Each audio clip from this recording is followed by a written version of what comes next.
Hello everyone, RFG here with the review for SoulQuest, developed by SoulBlade Studio / TomasJPereyra and published by Indie.io, currently available on PC with an upcoming Switch release. This stylish battle-heavy action platformer with a focus on ground and aerial combat follows Alys as she goes on a quest to retrieve her husband's soul while battling hordes of enemies and the gods themselves.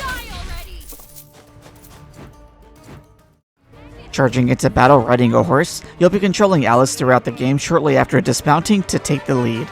Like many combat-based games, Alys has a range of attacks and attack combos using light and heavy attack buttons. Her basic light attack string consists of a quick 4 hits, while her heavy attack combo is 3 slower hits that deals more damage. Additionally, holding down the strong attack button and letting go after it's charged allows you to perform Drive, a range attack that deals heavy damage in a chosen direction. Certain attack button combinations can give you different combos that can vary in damage dealt, and you can see an enemy's health below them. Some stronger enemies will have an additional stagger bar underneath their health. Before that bar is empty, enemies can attack uninterrupted, but when it's depleted, enemies will be hit-stunned by your attacks until the bar refills. Taking advantage of staggered or hit-stunned enemies and knowing when to use certain attack strings can help you avoid being hit by enemy attacks. Most will show some type of prompt before they attack, letting you decide to cut your combo short so you can use the dash button to avoid a hit. Your dash provides you temporary invincibility so you won't take damage and allows you to pass through enemies to position yourself better against them. Another way to avoid enemy hits is by jumping. While it doesn't have invincibility like dashing does, the air is generally one of the safer areas to be in a fight, though some enemies still might be able to reach you while in the air, and airborne enemies will often prove a threat. To take on aerial enemies, Alys has separate air attack combos for her light and heavy attack buttons, with both allowing her to keep her at the same height when using them. As I mentioned before, even if airborne enemies are present, the air is generally the safest area you can be in a fight, and fits one of the core elements of SoulQuest's battle design.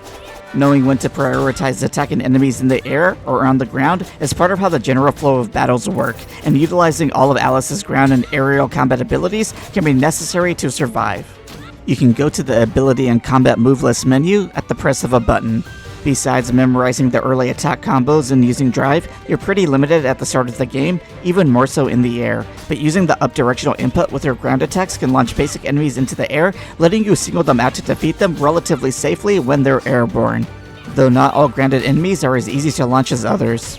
Foes with stagger bars need those to be emptied before you can take them into the air, and will begin to fall once their bar refills, then can begin attacking once they reach the ground. You have less air attack combos to utilize, but you do have more directional input attacks to make use of, with up and down directional inputs for her light and heavy attack buttons, mostly if you need to immediately drop back to the ground to avoid a hit while you're airborne, or more interested in staying in the air to avoid grounded enemies. Keep in mind that you're still vulnerable when airborne, even if it's relatively safer there than on the ground, so taking your share of hits is part of the learning experience. Alys's health bar can be seen at the top left of the screen. You can regain some health at green crystals located in quests that will restore a certain amount of health after attacking them. Losing all health leads to death, which will restart you off the nearest checkpoint depending on the quest. There are no game overs in SoulQuest, so you're never forced to restart an entire game, though deaths do have a different drawback. Each quest is graded based on 3 different categories: time completed, combat score points earned, and the number of deaths you had, with each category scoring from D to S and averaging to the total quest rank. Completion time is graded higher the faster you can complete a quest, and the more deaths you've had lowers the respective death rank, while combat score is related to the game's combat rank that you should see at the top right of the screen whenever you're in battle. Unlike the quest rank and the categories within them, the combat rank can range starting from D, rising up to S, and can be increased all the way to SSSS depending on the variety of moves used to attack enemies without taking damage. The combat rank is constantly degrading to keep you motivated to continue your offense with different attacks to make sure your rank doesn't lower. However, if you get hit, your combat rank will decrease and will eventually reset when out of battle. Note that getting hit doesn't lower your combat score, but does lower your combat rank. The combat rank points you earn throughout a quest will be added up for your combat score at the end to determine your overall quest rank. Keeping your combat rank high is important, not just for the quest rank at the end, but also because you earn more souls when defeating enemies at a higher combat rank. Souls are the currency of SoulQuest and will be used to purchase new abilities, combat moves, and upgrades for Alys. adding to her arsenal to make sure you can climb the combat rank quickly with new attacks and maintain it with air mobility options to help her avoid getting hit.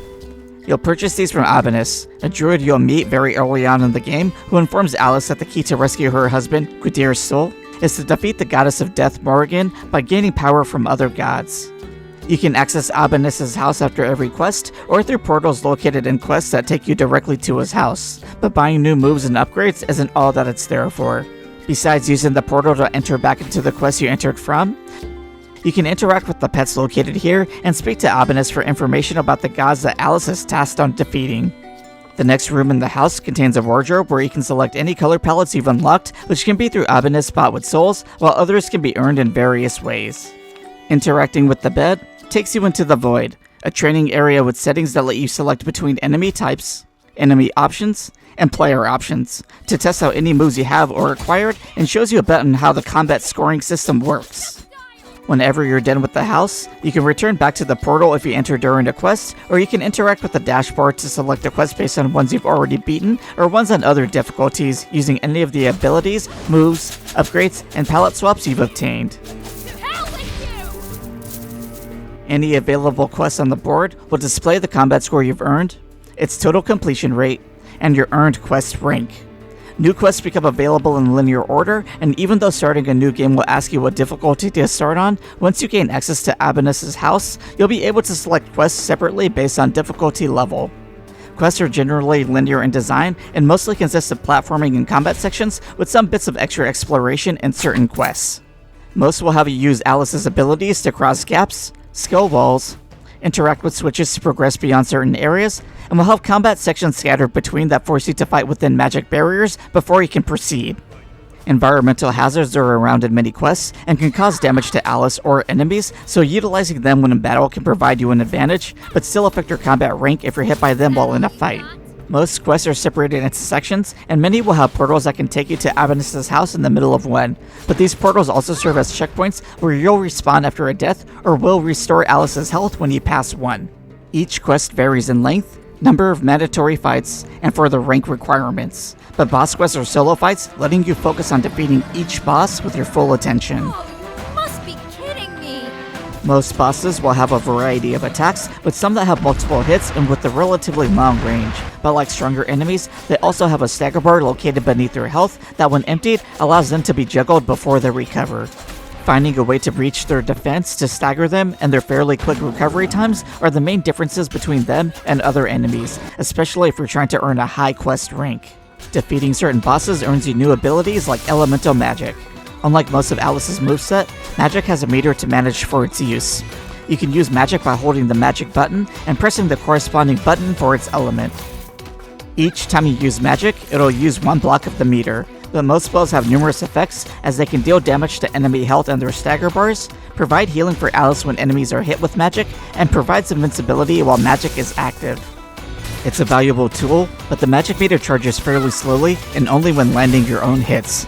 Crossing a portal does restore it to full, though that means it's more management intensive in boss quests. Similar to Alys' health, you can upgrade your magic meter in Abanus' shop once you unlock the ability. Defeating certain bosses can unlock soul sword powers. These have their own meter to manage, and unlike magic, the soul meter can't be upgraded further. Holding down the soul button and pressing a corresponding power button will use 1 or 2 bars of meter depending on which power you use.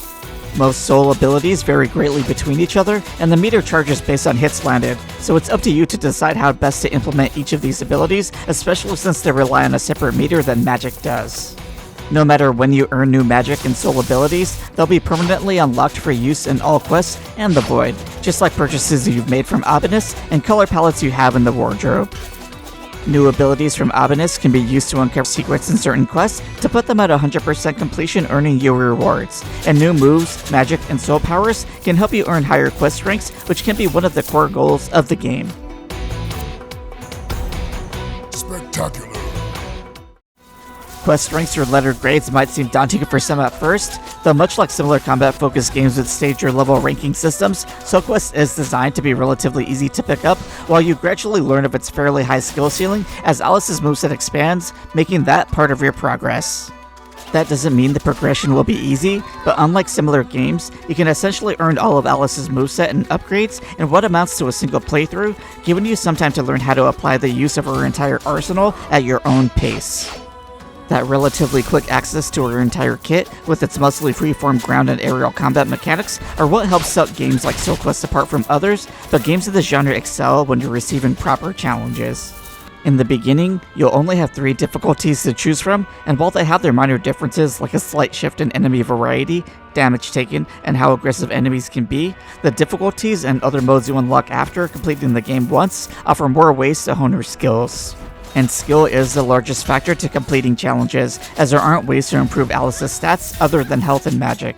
It may sound intimidating, but it is doable, and since the quest rank system doesn't take damage into account, earning higher ranks is fairly manageable. If you're not too much into earning high quest ranks and just looking for a game with a good amount of value, SoulQuest still does have a good amount of content to offer. The game is already a decent length with its number of quests, and depending on the difficulty you choose to finish, can take longer depending on how hard you're finding the game. Many of the quests do have hidden chests containing souls to open, or secret mini-quests within, where beating them earns you a different kind of reward. Some of these might only be accessible after returning with new abilities, adding something to look out for if you're a completionist. Alys's moveset gradually grows throughout the game, but so does enemy variety, as the elemental gods influence the quest stage zones leading up to them, and the environmental hazards provide an assortment of challenges for platforming and in battles. Boss fights are also pretty varied, as not all of them are based on elements, and bosses that aren't can prove as much of a threat with their mobility rather than the range of their attacks. Each boss also has their own music track associated with them, adding to the overall variety. Other quests, however, mostly stick to one background track per zone and one battle theme for all regular quests, though it works dynamically as it'll change depending on when your combat rank raises or drops. Most of the dialogue is fully voiced and is pretty well done, though it seems like the sound mixing is a bit off, as some characters sound far more quiet than others in certain story sequences. The story itself is fine, as it does consistently move forward, and you do get background on certain characters, but it's some of the cutscenes that are most worth watching due to their amazing sprite animation. But it really is the combat and quest rank systems that is the meat of SoulQuest, and those who have the will to learn its depths, like what feels similar to a momentum or inertia system, or find satisfaction in seeing top ranks on the quest board, who are likely to find the most value from the game. However, a couple of things did feel a little frustrating for me when I was attempting to S-rank all quests. The biggest being that there is no retry option at the quest rank screen or in the pause menu. This shouldn't be much of an issue for anyone just attempting to beat the game, but those who are trying to earn higher ranks might find the process of retrying a quest to be tedious. It's genuinely unintuitive, and it doesn't help that S-rank requirements are never listed, so in most cases, if you're close to hitting those requirements, it's still a guessing game on how far you're off of meeting them. Environmental hazards can also be a weird issue depending on difficulty, as enemies hurt by hazards can be an advantage to dispatching them, but can also prevent you from achieving higher combat scores since they don't seem to add to the combat score or rank. You do have the option to turn these off, but they do add to the overall challenge, so I left them on in most quests with only a few exceptions, though it's something I would suggest to be looked over. These shouldn't be game breakers for anyone who's already enjoying the combat, and those really looking to get the most out of the game can select higher difficulties in the unlockable Trial of Chaos and Boss Rush modes, where you can really test your skills. But that is where SoulQuest really shines. For the most part, it lets you set the pacing on how to learn and implement Alys's growing moveset, and you decide when you're ready to move on if you're looking for more of a challenge, much like the games it's inspired by. And while its inspirations sometimes may feel a little too on the nose, it does a good job of implementing its own gameplay systems in ways that still feel like it's establishing its own identity, especially if there's more to come in the future. SoulQuest is a solid action platformer packed with stylish combat options that contains a good amount of content. It does need a little bit more polish to make it fully stand out, but what's there is a strong foundation worth building on top of. It wears its inspirations on its sleeve, but still does enough to set itself apart for anyone more familiar with games with these types of free-flowing battle systems, while still feeling challenging as well as rewarding. If that's got your attention, then check out your preferred store page. And that's it for me. Let me know what you think below. Thanks. Bye.